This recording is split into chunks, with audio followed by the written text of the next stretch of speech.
Yeah. What's going on YouTube? Hope you're all doing well. We go again for another session. I'm excited for this one as it's important but not important. I'm just excited to try out some of the new stuff and take you guys some of the stuff that I've been doing with my axle. And it just goes to show that, like, whether you've got a coach or you're self-coached, it's showing you how I go about things to try and figure out how to get the best out of myself. Obviously, I've been coaching strongman for I think 12 years. That might be a small exaggeration. It's probably like 11. It could even be 13. I just can't do the maths right this second on camera. But for over a decade, that's for sure, like comfortably over 10 years. And even still, I'm learning all of the time. I compete myself at an open level, and as we all know, I'm striving towards, you know, big shit, and I'm really working hard to do that. I've got a long way ahead of me, but even still at this level, you're learning stuff all the time. And oftentimes, you know, like when I work with high-level athletes, you would assume they've got all of their shit on point. That's why they're so strong and they compete at such a high level. It's not always the case. It's always really eye-opening to come across those types of athletes and realize how much they leave on the fucking table in terms of various elements, not just stuff necessarily in the gym, little technique bits or just sometimes bread and butter basics, but also like away from the gym. Sleep, recovery tools, all of that stuff can often get skipped and overlooked.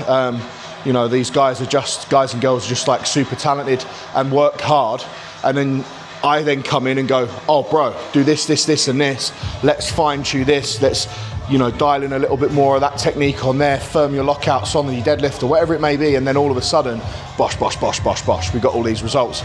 And I'm no different, man. Like, just because I know a lot doesn't mean I can physically do it myself, because as a lot of you should know on here, at least I hope you know, that knowing what to do is one thing, but physically doing it is another. And the only reason that happens is because of that neurological connection between your brain and your body, and respecting that skill takes time. I know exactly how to hit a golf ball straight, but we can go down to the driving range right now and I'll do 100 balls and they'll all spoon out right. And you'll be like, oh, you're towing it, you need to do this, you need to do that. And I'll be like, yeah, I do it, and it still gets spooned out right, or maybe it gets spooned out left. And, you know, realistically, we recognize that you'll do that for 6 months and then your percentage of straight shots will eventually go up. And strongman or just strength training in general is no different. So, yeah. Let's get into it. Let's talk about some axle as we work through. I'm also going to talk to you guys through the strategy, the plan for next weekend for Haynes as well, and what I plan to execute and where my mindset is with that, which I'm also very excited about. So yeah, without further ado, let's do a bit of movement prep, roll my feet out a little bit, get the old achy foot moving, get arms and shoulders on the go, because I've got a little bit of a tight right shoulder, a little bit of a sore left rear delt. Shoulders are getting a bit tight at the moment. I think that is a mix of all of the work I've been putting in my overhead, especially axle, and then my MMA training on top as well. So all of that sort of knitting together and creating a lot of tightness and soreness through my shoulder girdle. All right, I'll stop talking, let's get it. I tell you what, and I'll give you this one for free. If you're someone out there that sees people rolling their feet out before training and sees it as a little bit unnecessary, that was me once, 110%. I remember the guy that used to own the gym that I worked in I think 2016, 17, 2018, I think I worked there. I did 4 or 5 years in total, but it was in 2016 from memory. He started rolling his feet out a lot, and I used to take the piss out of him. Admittedly, I definitely took the piss out of him. I thought it was totally unnecessary. And then rolled my feet a couple of times and it just hurt a lot, and I didn't really feel any difference afterwards. Since obviously injuring my foot, naturally I've rolled that foot out a lot. Because this foot gets tight so quickly, the value in foot rolling has been presented to me, and I completely get it now. And I've understood that for a while, but actually physically doing it myself, I wish I took it seriously a long time ago. That and fucking therapy. But yeah, roll your damn feet. It's so useful, especially if you're prone to, like I am, shitty knees, your feet are your suspension. If your feet don't work properly, your knees will take the brunt of the load and then you are in trouble. 60 seconds is all it needs. 60 seconds of rolling a little bit. All I do first is get some blood flow through, like nothing strategic there, just rolling around in the fascia of my foot, get some blood flow, and then I'll just gently work through, and there'll be certain points where I feel the most amount of sensation or pain, and then I'll just spend a little second there to let that ease off, work into it a little bit, little micro circles, nothing scientific, just enough to get that foot mobile, work through the ball of my foot, have a little feel around my heel. Heel's normally good, it's normally just arch and outside of my foot, and then in the ball of my foot where I get most sensation on this, but it feels pretty damn good today. There's a little bit of sensation there, so I'm going to lean on that. That's it, that's all it is. And what this will do is this helps with all of my push press stuff, but it also allows me to use full foot when I am doing anything where I'm putting weight through the floor, power through the floor, deadlift, squats, overhead work, anywhere where we want to be thinking full foot. There's definitely been a fashion at the moment for big toe pressure in a lot of movements, especially deadlift. I really disagree. Sometimes what people will do is favour the outside of their foot, so the cue big toe pressure forces them to use all of their foot because they're inevitably going to still use some outside foot as well. Full foot, people, put your whole foot through the floor. Don't favour heel, don't favour ball, but the whole lot through the floor, and watch it all change. Big difference. If you notice when you lock out your deadlift, you rock onto your heels, it's because you're favouring heel pressure, you're unbalanced. Unbalanced means you're unstable. If you're unstable, it means you are lacking in power or excreting power. Just shitting power everywhere in your gym. It's no good. Someone else might soak it up and use it against you. Stability is king. If you don't believe me, throw a punch as hard as you can on 2 legs. Throw a punch as hard as you can on 1 leg. You'll see the difference in there. Oh, beautiful. That's a good couple of minutes now on each side, but that feels great. I'm really ready to go. Put the old Crocs back on. It's definitely Croc season. If you're not in your Crocs already, your mum hates you. All right, so the plan with this is similar to like some of the work I've been doing with log, trying to work up in as little volume as I can get away with to get some practice in without hammering my knees, as is the pattern of things, the theme of my pressing currently, but I am able to push press every week because of it. So, you know, you sort of have to create that element of balance, where before I'd been doing a little bit more volume in a session, hammering my knees, and then having to have like an undulating session where I'd press 1 week and push press the other, and sometimes it would be push pressing for 2 weeks and then come back, it would be strict press for 2 weeks and then come back to push press to allow my knees to recover. My knees are recovering from this every single week, so this is definitely the right way to go about it. But in terms of technique on the axle, what I'm thinking about, which might be valuable for some of you guys out there, the biggest spanner in the works is the fact that I'm trying to axle clean without using the belt clean. Most of you are allowed the belt clean in competition, in which case it's fine. For Haynes, I'm not sure about Hampshires, but certainly for the competitions I want to go and do in the future, at some point belt cleans are going to be a no-go. It makes sense in my head, whilst I've got the time to do it, to make belly cleans the norm and also make them strong. So it's almost like stripping everything back and starting again. I don't have the biggest strongman belly. I've got a little one, but I haven't got a big one, so I can't rest it on my gut in the same manner, but I've got to learn to trust it. So that's part of where I've been falling apart. Exploding off the bottom, learning to triple extend out of the bottom position. That's something I've been working on with Hannah, one of our CrossFit coaches at the gym. She's incredible, she's been helping me with that. So learning to get that almost like power clean from the bottom, that big explosion up, landing it on the belly, and then what I need to do is learn to settle a little bit, not panic and try and reactive press off the belly, because for me that ain't gonna work. What I need to do is settle on the belly a little bit, get it into the sweet spot, find my groove first, then pull the axle bar back, dip a little bit in my thoracic, so bring my thoracic over to help create that ledge, pull the bar backwards, and that will allow me to bring my hips underneath me to be able to break at the hips and do a triple extension to get into the rack position. Once I'm into the rack position, we're away. I'll be able to press. I just need to get there efficiently. Once I've got that sussed and I'm confident with it, this is going to skyrocket the same way my log did when I was learning log clean. So just keep chipping away at it, stay nice and patient and also positive as well. Let's see what we can do today. Going to work up in really steady singles, doubles, depending on what the rep looks like. So if I do a single and I make a mistake and it moves like shit, but I'm not fatigued or anything like that and it felt like I can go again, then I'll go again. I don't know where the weight's going to top out at. I'll stop when it's somewhat challenging.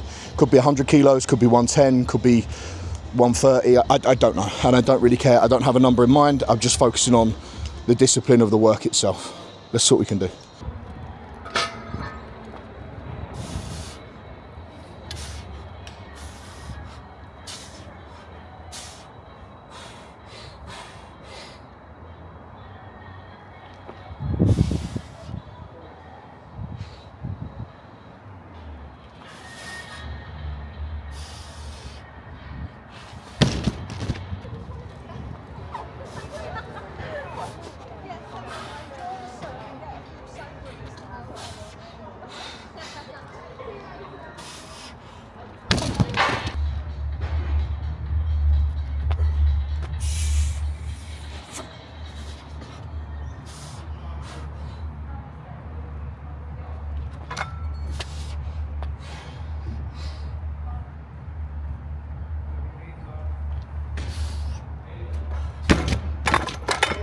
All right, so that was 100 kilos. It wasn't great, but I'm not too bitter about it. The only bit that felt really difficult was just keeping it on my gut. Obviously, this is a smooth axle, so trying to trap it on there is a little bit tricky, a little bit ticky. I'm going to put some more chalk on my gut and just keep working hard. This is going to be 110, and I'm going to just try and work to try and make this feel a little bit better, and just try and be more efficient the best I possibly can. Yeah, this is a lot of work. I've got a long way to go here, but I'm also quite excited with the fact that I've got 130 for reps at Hampshire's in August. So, you know, this is 20 kilo off comp weight, bro. If I get it for a single, I'll be really happy. The reality of it is with comp weight, a lot can happen between now and then, so I don't want to call it too early, but more than one rep would be nice. The next big thing to combat once I've got clean sorted will be gas, because this is such a gassy event. Those that have done axle clean for reps in comp will know exactly what I'm talking about. Trying to breathe when your diaphragm's being compressed is actually surprisingly difficult if you didn't know. Right, let's give this a go and see what we can do.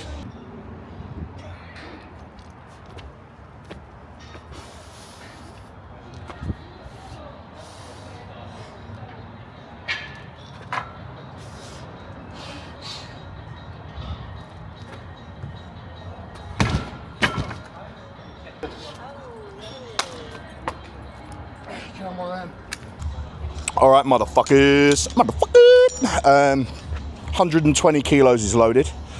I'm quite excited, anticipated, success, nervous, all that shit. We're gonna get into it. If I get this, I want every MILF that's watching this to send me a picture of her front bum, particularly Queen MILF, Yolanda Stacey. Other MILFs welcome. Let's get it.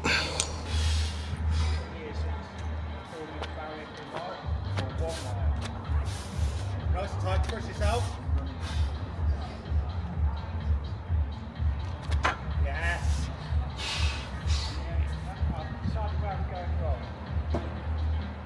He has tea and I have coffee.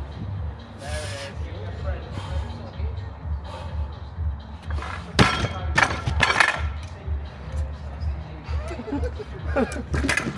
What the hell? What the hell? Send me your front bums.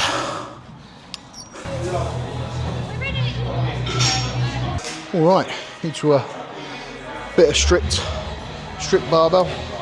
Good old bread and butter. I think I did 100 kilo for 8 last week. So if my body feels good, then I'll do a bit heavier. See if I can take, I don't know, 105 for 6 or more. See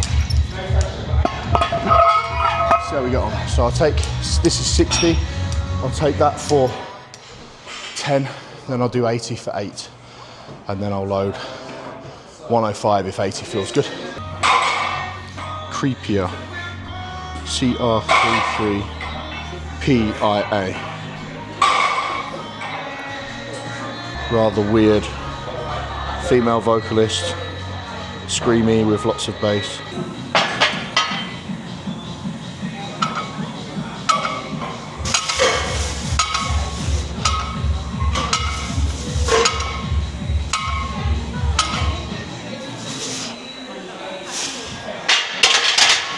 Just putting this out there now.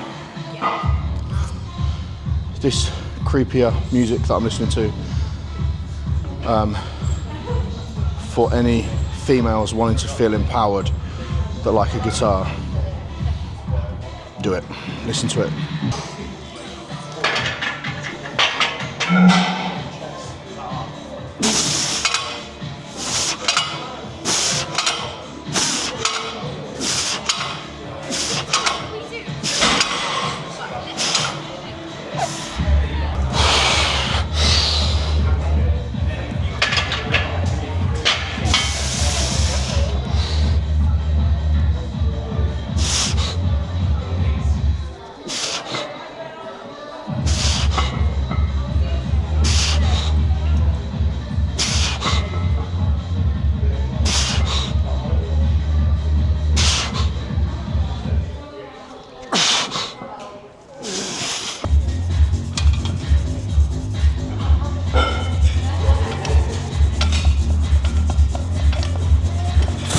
Benching with the big man.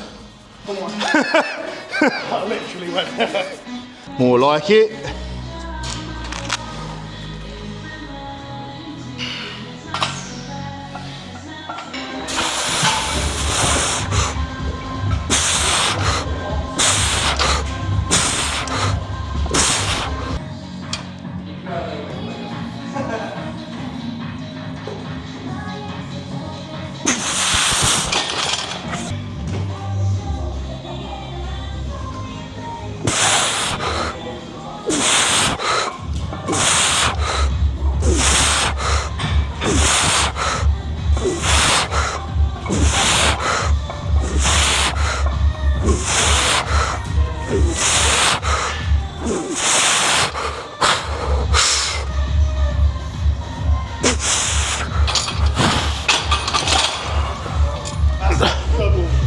I'll do 12. Let's go, big lad.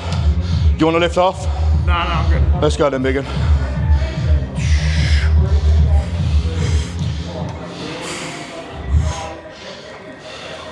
Yeah.